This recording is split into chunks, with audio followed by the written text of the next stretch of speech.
પણ દીકરાની વહુ છે ને એણે એમ કહ્યું કે હમણાં હરિજન વાસમાં ગયા છે. કરમસિંહભાઈને લાઈટ થઈ ગઈ. મારા હાથમાં છે પણ મારું મન તો ત્યાં છે. ઊભા થઈ અને ઘરની વહુ એના ચરણોમાં વંદના કરી કે બેટા, તે જે વેણ કહ્યો એ સત્ય કહ્યો, પણ મને એ તું કહે કે તે કેવી રીતે જાણ્યું કે હું અત્યારે હરિજન વાસમાં છું?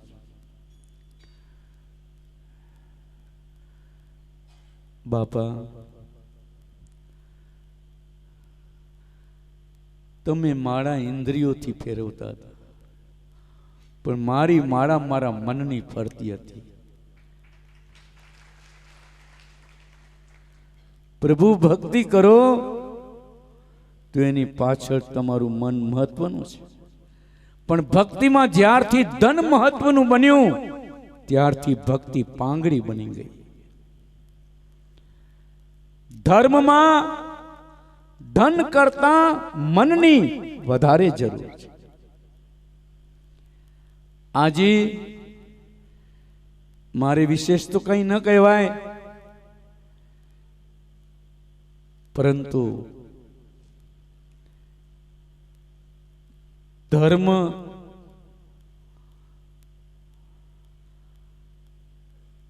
એ તો આત્મકલ્યાણની એક સાધના છે. ધર્મ એક સત્કર્મની સાધના છે. ધર્મ એ તો દયાનું મહાપાત્ર છે.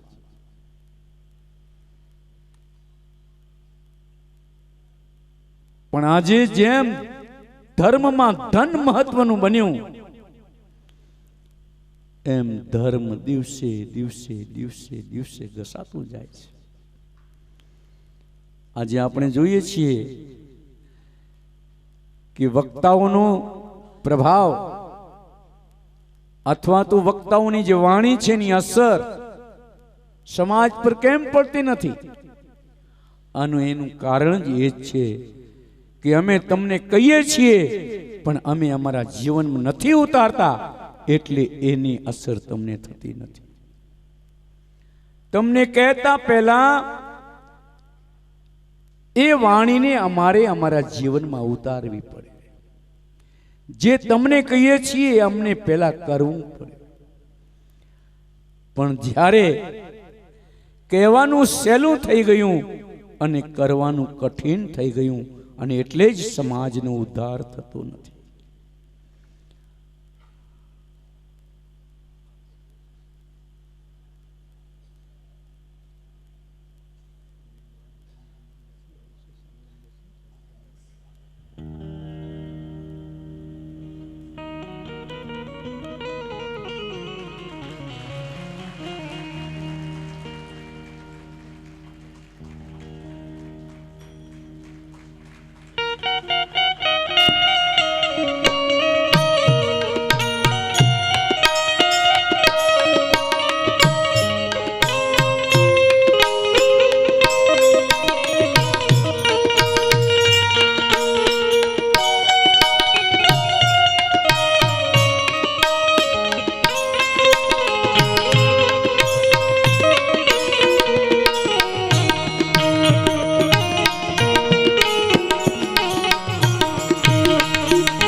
અને હવે આપણે પણ દારાભાઈ અને ખોરસદબેનનું સ્વાગત કરીએ.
रामा कहूँ पीर रामदेव,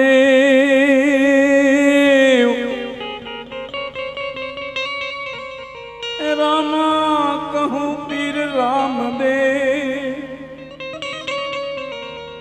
अन हिरला कहूँ किलाल, जेने जेने पीर रामदेव बेटिया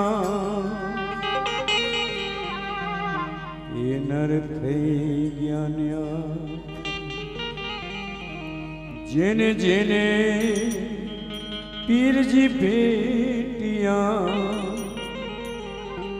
એ નર થઈ જ્ઞાન્યા.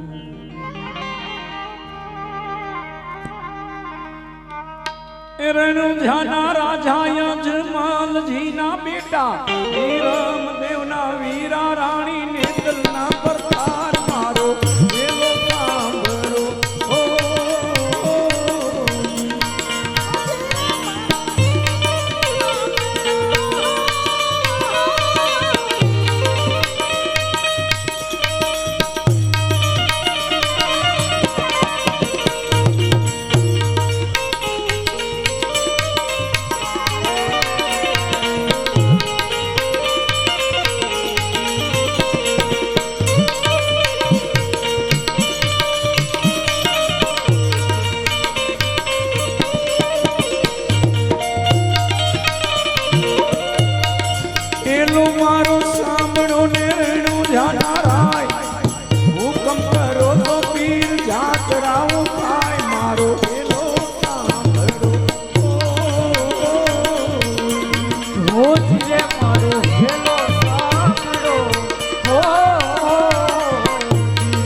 ઘાટી ઘાટી ઝાડીઓને મોસમી છે વાટ બે હતા વાણિયા ને ત્રીજો રે સંગાત મારો વેલો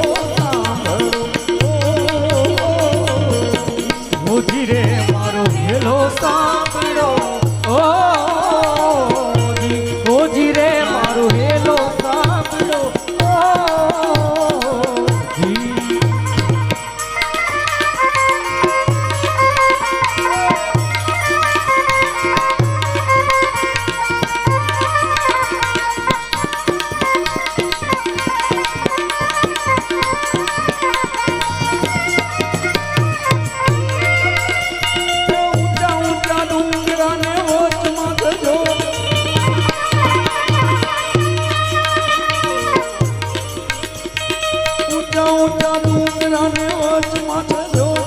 મારી નાખ્યો વાણીઓને માર લઈ ગયા ચોર મારો વેલો સાંભળો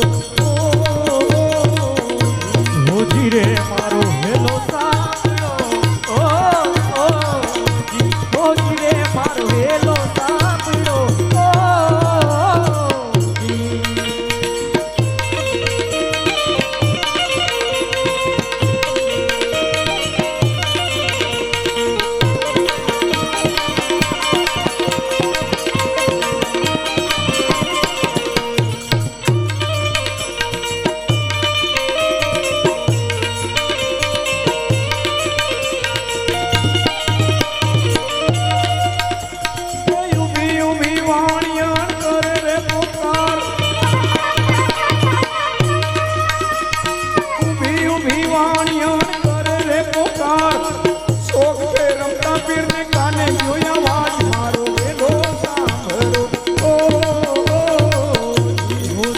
મારો વેલો સાંભળો ઓજી રે મારો વેલો સાંભળો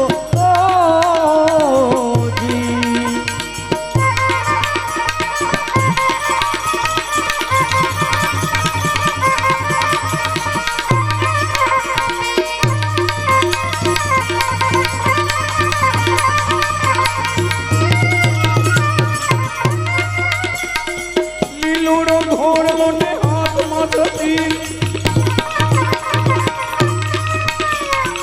લીલુડો ઘોડો ને હાથમાં થતી એ વાણિયાની વાર ચડ્યા રામદેવ પીર મારો વેલો સાંભળો મોજી રે મારો વેલો સાંભળો મોજી